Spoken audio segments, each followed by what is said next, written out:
Okay, close your eyes for a second. Just imagine this. You're bundled up all cozy in a scarf. Snowflakes are gently falling, and the air just smells like gingerbread and roasting nuts. Sounds like a pretty perfect holiday scene to me.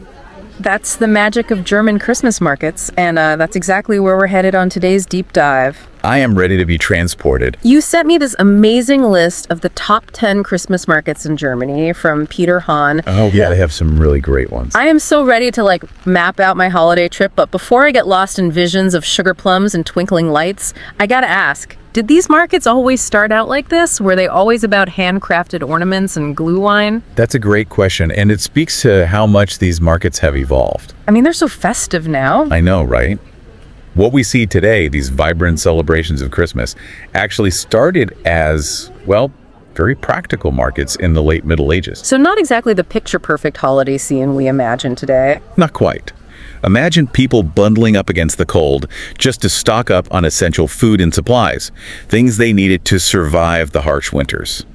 Wow, essential shopping. Exactly, but that's what makes their history so interesting. Okay, I'm hooked. Okay, so around the 14th century, as life started to become a bit easier, artisans like bakers, basket weavers, and toy makers were allowed to set up shop alongside those selling essentials.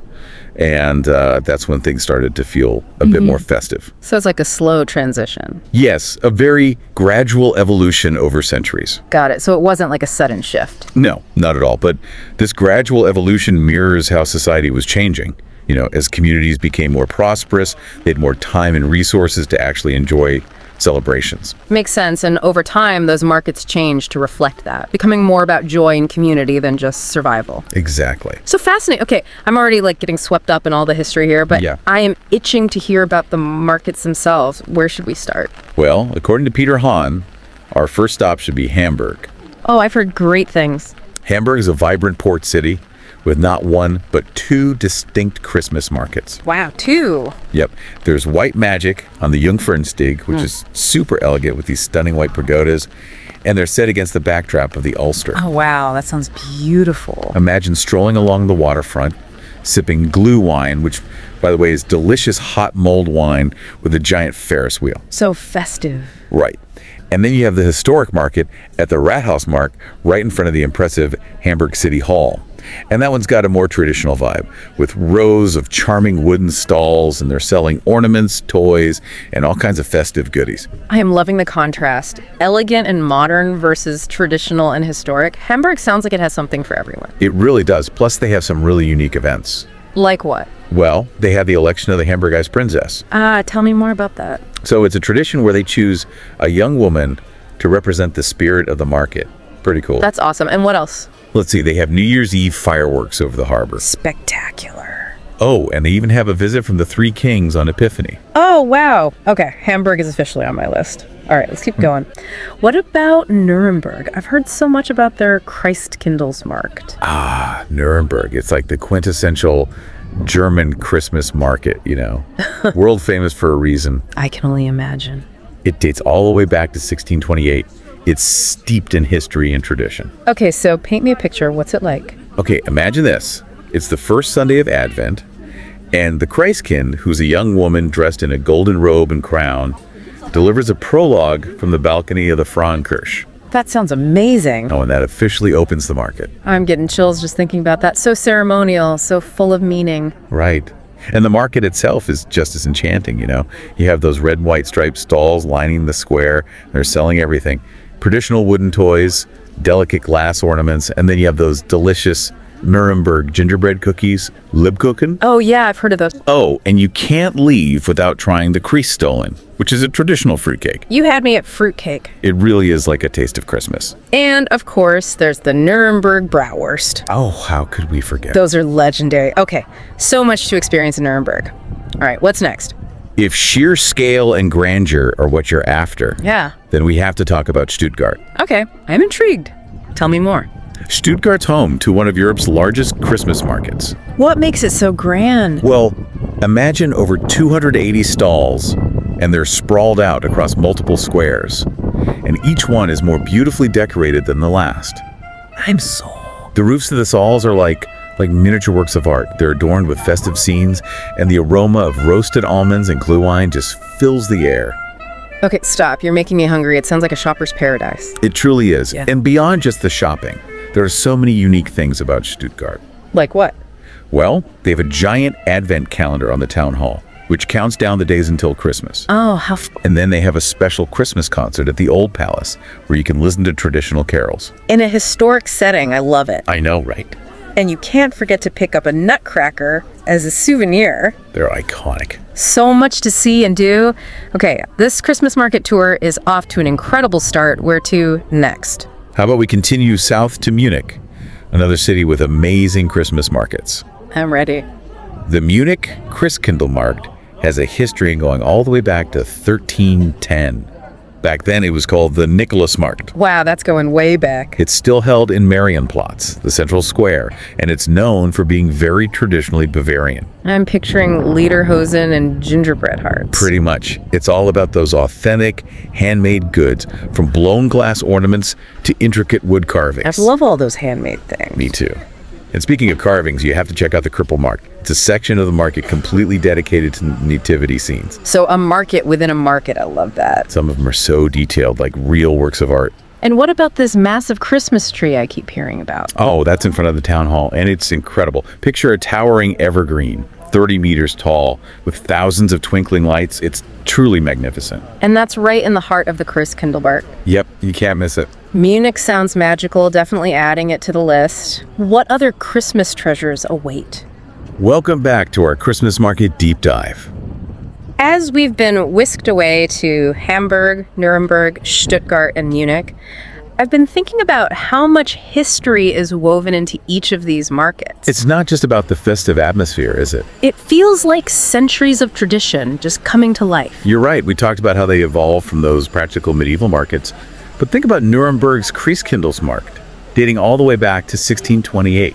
I know, it's incredible. Can you imagine the stories those stalls could tell? Mind-boggling. And then you have the Dresden Strelzelmarkt with roots going back to the 15th century. It's seen so much change, but that core spirit, that sense of community has remained constant. It's truly remarkable. Yeah. Speaking of Dresden, Oh yeah. that's our next stop. From Bavaria, we journey east to Dresden, home to one of the oldest Christmas markets in Germany. Ooh, tell me more. What sets Dresden apart? Well, for one, it boasts the world's largest Erzgebirge pyramid. A giant pyramid, what? Yeah, it's this towering wooden structure, and it's adorned with intricate carvings and figures that tell the story of the region's Christmas traditions. I'm picturing something truly epic. It really is a symbol of German craftsmanship and artistry. Wow. Okay, a giant pyramid. I gotta see that. What else should we look out for in Dresden? Well, you can't miss the giant Stollen ceremony. Okay, I've heard about this. Imagine a 3-ton Stollen cake. 3 tons. Yep, a traditional German Christmas cake filled with candied fruits and nuts, and it's paraded through the market and then ceremoniously sliced. That's gotta be a sight to behold. It really embodies the spirit of these markets, the sharing and celebration.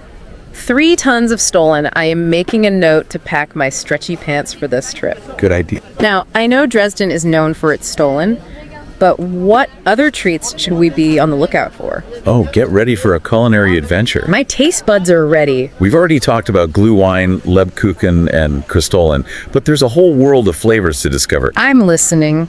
You have to try Reibekuchen, these crispy potato pancakes. Oh, I love potato pancakes. They're often served with applesauce or sour cream. Perfect for a cold day. Exactly, like a warm hug. Okay, what else? How about something sweet and crunchy? Don't miss Gibraltar.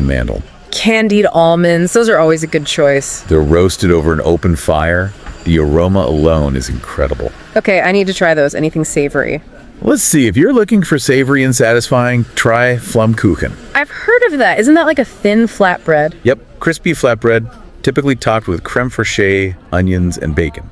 The perfect market snack. Exactly. Good for sharing, too. All right, I'm officially hungry.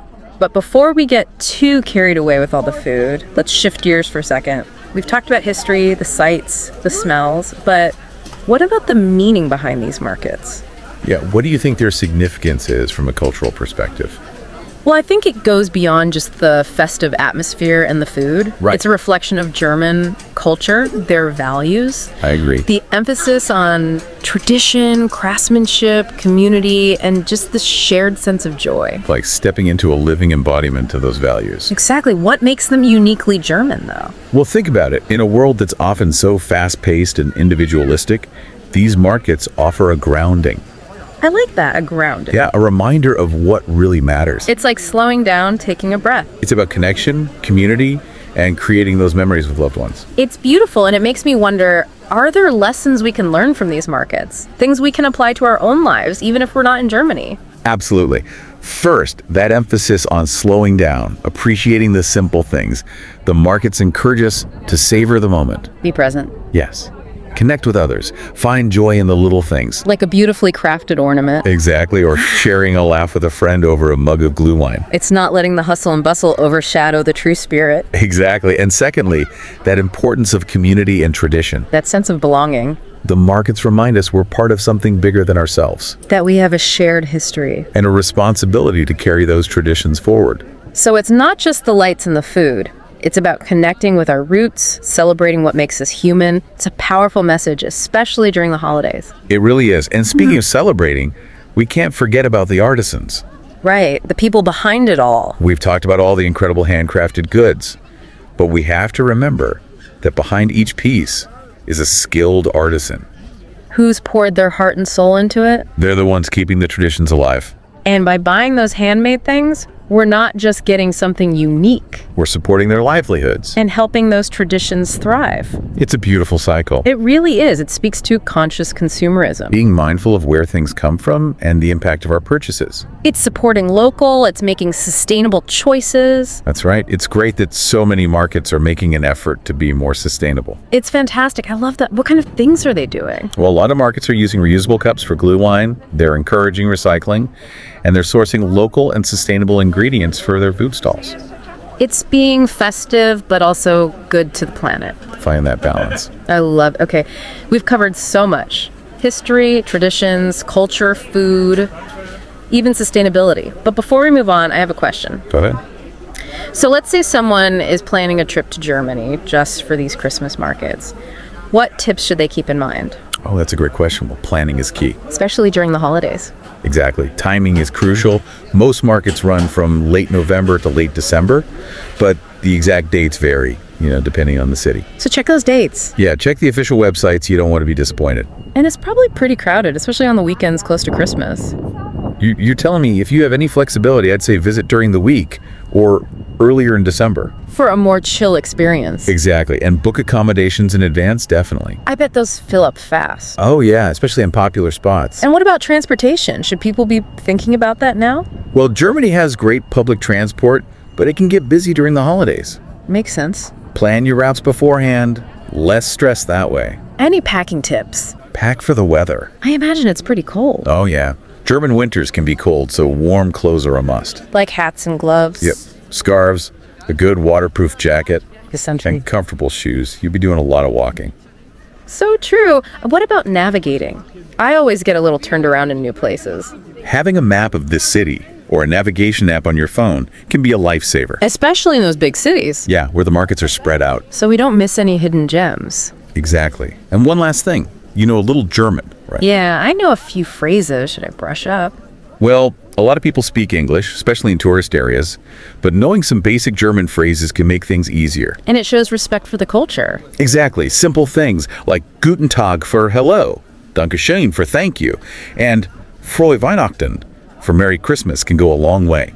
I love that. It's about embracing the experience, right? Rehearsing yourself. Connecting with the people. And one last thing, I can't emphasize this enough.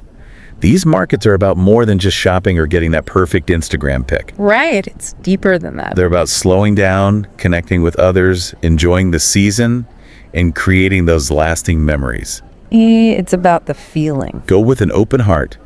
Be present in the moment and let yourself get swept up in the magic. I love that it captures the essence of what we've been talking about today. It's more than a place, it's a feeling, a spirit, a way of being. I think our listeners are ready to plan their adventures, but we're not done yet, right? We have one more part to this deep dive. We do, and I'm excited to see where we end up. I can't wait either. All right, welcome back to our Christmas market journey. Are you ready for our final stop? I'm excited to see where we land. I've been thinking about how these markets, from the bustling stalls of Nuremberg to the grandeur of Stuttgart and the history of Dresden, really tap into something universal. I completely agree. That sense of wonder, that festivity, it goes beyond cultural boundaries. Totally. You don't even have to be German to appreciate the magic. Exactly. I mean, think about it. Even if you've never been to Germany, you see those twinkling lights, smell the gingerbread and roasting nuts, hear those carols. It just evokes this warmth, this joy. It's something shared by everyone. Absolutely. And what I find so fascinating is how these markets blend the secular and the sacred. Yeah, that's a great point. You have those traditional elements like the nativity scenes, the story of the Christ kind, but then there's the food, the drinks, the gift giving. It's like this perfect blend. It mirrors Christmas itself. For some, it's a religious holiday. For others, it's about family and tradition. And the markets offer a space for everyone to celebrate in their own way. I love that. It's a reminder that even in a world that feels divided, we can still come together and just share in the joy of the community. All right, confession time. I love all the traditional stuff, but I'm a sucker for the whimsical side of things too. You too. All those little touches that make each market unique. Like what? Like the Hamburg Ice Princess or Dortmund's claim to fame with the tallest Christmas tree in Germany. Oh. And then you have that adorable Steif hut in Ulm with all the cute winter-themed stuffed animals. It's those little details that add a layer of magic. It's about those memories that stick with you. It becomes part of your story. Okay, I'm getting swept up in the magic all over again. But as we wrap up this Christmas market deep dive, I keep thinking about these markets as a microcosm of life. Oh, interesting. How so? You have the hustle and bustle of the crowds, the excitement of discovering new things, the joy of connecting, the warmth of sharing traditions. The quiet moments of reflection as you sip your glue wine. It's all there. Like a distillation of life. Exactly. And just like in life, you get out what you put in. I love that. So as our listeners plan their Christmas market adventures, whether in Germany or closer to home, I want them to think about what they're seeking. What kind of magic are they hoping to find? How they can bring a little bit of that Christmas market spirit into their everyday lives. Those are great questions, especially as we head into the holidays. Well, it's time to say goodbye to our listeners. Already. I know, time flies when you're having fun, right? We hope this deep dive has sparked your imagination, maybe even inspired you to have your own Christmas market adventures. We wish you a very happy holiday season, filled with warmth, joy, and a touch of that magic we've been talking about. Happy travels, everyone.